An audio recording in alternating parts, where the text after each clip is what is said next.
क्रांति की खबर देश के कोने-कोने में कैसे पहुंची, इसे एक अंग्रेज लेखक के शब्दों में ही कहना ज्यादा प्रामाणिक होगा। गदर का एक आश्चर्यजनक पहलू यह था कि दूर-दूर के स्थानों में सभी महत्वपूर्ण खबरें बड़ी तेजी से और प्रामाणिक रूप से पहुंच जाती थीं। खबरें ले जाने का काम ज्यादातर हरकारे करते थे, जो इतनी तेजी से चलते थे कि हमें विश्वास ही नहीं होता।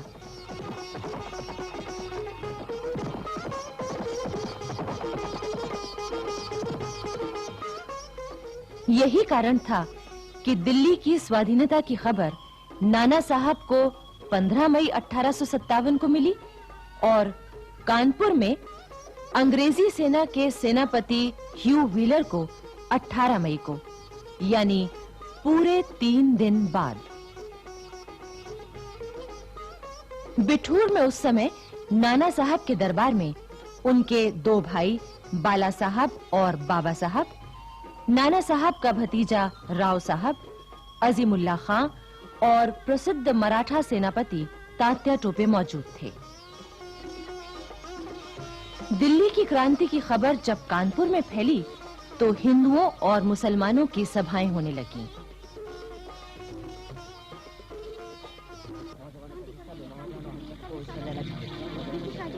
धीरे-धीरे स्कूलों के लड़के, बाजारों में आम लोग और गली मोहल्लों में भी स्वतंत्रता क्रांति की बातें शुरू हो गईं। छावनी में सिपाहियों में भी क्रांति की गुप्त बातचीत शुरू हो गई। फिरंगियों के खिलाफ उनकी बाहें फड़कने लगीं। लेकिन नाना साहब 31 मई तक कुछ भी नहीं करना चाहते थे। उधर अंग्रेज सेनापति व्हीलर को पूरा विश्वास था कि नाना साहब तो अंग्रेजों का ही साथ देंगे। इसी उम्मीद से उसने उन्हें संदेश भेजा कि वो आएं और कानपुर की रक्षा में मदद करें। लेकिन दूसरी तरफ व्हीलर ने अपनी रक्षा के लिए गंगा के दक्षिण में एक नया किला भी बना लिया था और पूरी किलेबंदी भी कर ली थी। कानपुर में क्रांति की बातों से ही अंग्रेजों में इतनी दहशत थी कि किसी झूठी अफवाह पर भी शहर के सब अंग्रेज अपने बीवी बच्चों को लेकर भागते और व्हीलर के किले में छिप जाते। 22 मई 1857 को नाना साहब अपनी सेना और तोपों को लेकर बिठूर से कानपुर आ गए।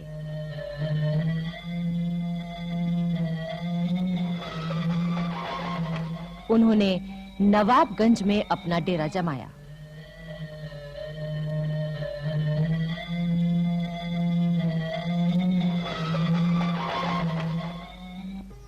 तीन 3000 देशी और 100 अंग्रेज सिपाहियों के सेनापति व्हीलर ने बिना किसी विरोध के खजाने की चाबियां और तोपखाना उन्हें सौंप दिया।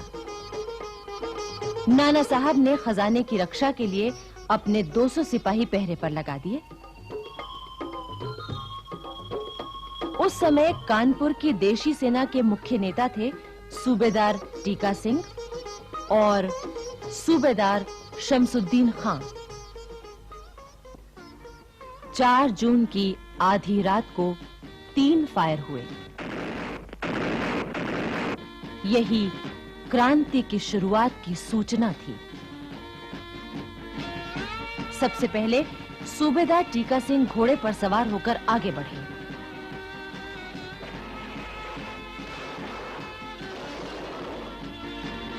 फिर देशी पलटन के हजारों घुड़सवार और पैदल सिपाही मैदान में निकल आए।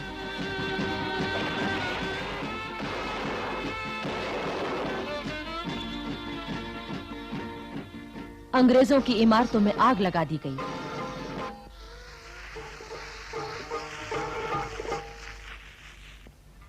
उनके झंडे को हटाकर हरा झंडा फहरा दिया गया। 5 जून को नाना साहब की सेना भी क्रांति सेना से मिल गई। सब तरफ उनका कब्जा हो गया।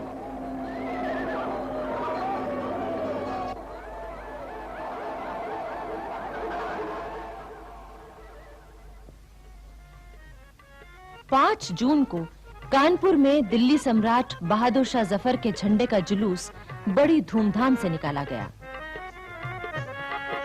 नाना साहब को कानपुर का शासक चुना गया। नगरवासियों ने उनकी जय जयकार की और सबने नाना साहब का साथ देने का वचन दिया।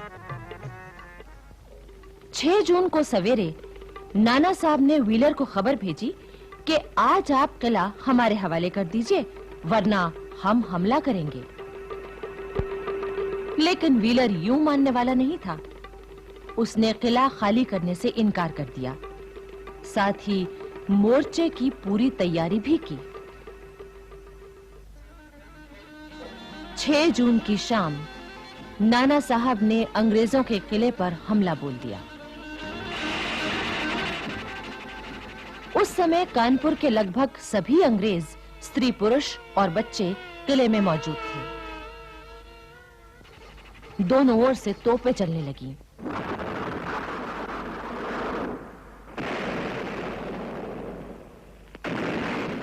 दोनों ओर के सिपाही मरने लगे, घायल होने लगे। इस संघर्ष के दौरान कानपुर की जनता का हौसला बढ़ा हुआ था।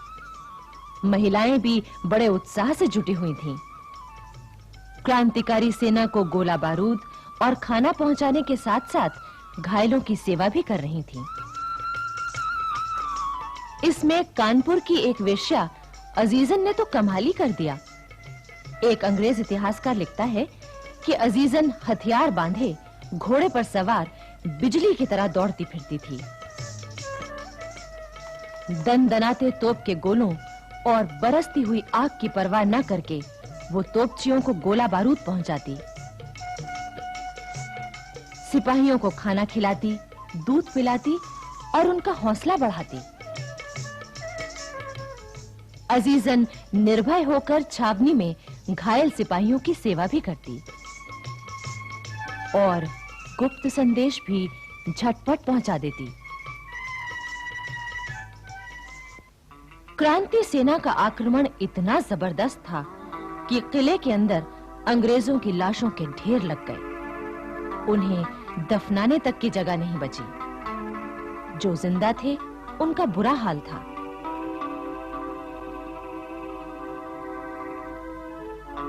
किले में केवल एक ही कुआं था जो गोले गिरने से टूट चुका था। अंग्रेजों को पीने का पानी मिलना भी मुश्किल हो गया था। कई अंग्रेज हैजा, पेचिश और बुखार के कारण बीमार पड़ गए।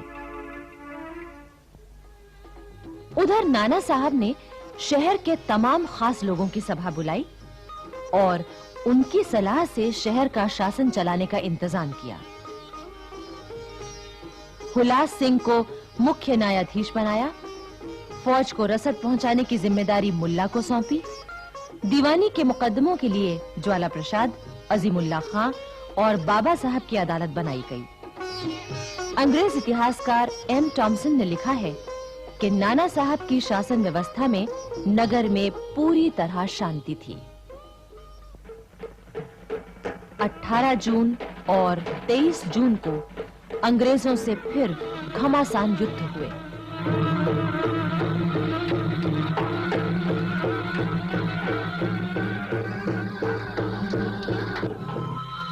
आखिर व्हीलर ने घुटने टेक दिए। 25 जून को किले के ऊपर सुलह का प्रतीक सफेद झंडा लहरा दिया। तोपों ने गोले उगलना बंद कर दिया। अंग्रेज आत्मसमर्पण करने के लिए तैयार हो गए। 26 जून को दोनों ओर के प्रतिनिधियों की बातचीत हुई। व्हीलर ने जैसे ही अंग्रेजी में बोलना शुरू किया, अजीमुल्लाह खान ने उसे टोक दिया, हालांकि वो अंग्रेजी अच्छी तरह जानते थे। फिर बातचीत हिंदुस्तानी में ही हुई। 27 जून को किले पर बहादुर शाह जफर का हरा झंडा लहराने लगा। अंग्रेजों को हाथियों और पालकियों में बिठाकर गंगा घाट की ओर भेज दिया गया।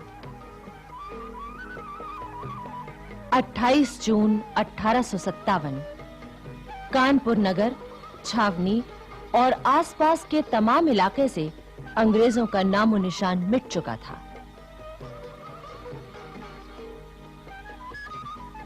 नाना साहब ने इस मौके पर एक बड़ा दरबार किया, जिसमें 6 पैदल पलटने, 2 घुड़सवार पलटने, जमींदार और हजारों की तादाद में जनता आई। सबसे पहले सम्राट बहादुर शाह जफर के नाम पर 101 तोपों की सलामी हुई। इसके बाद नाना साहब को 21 तोपों की सलामी दी गई। नाना साहब ने इस मौके पर सबको धन्यवाद दिया। साथ ही फौज में 1 लाख रुपए इनाम के रूप में बांटे गए। इसके बाद नाना साहब बिठूर आए, जहां वो 1 जुलाई 1857 को पेशवा की गद्दी पर बैठे। उनका विधिवत राज तिलक हुआ और नाना साहब धुंधुपंत पेशवा बन गए।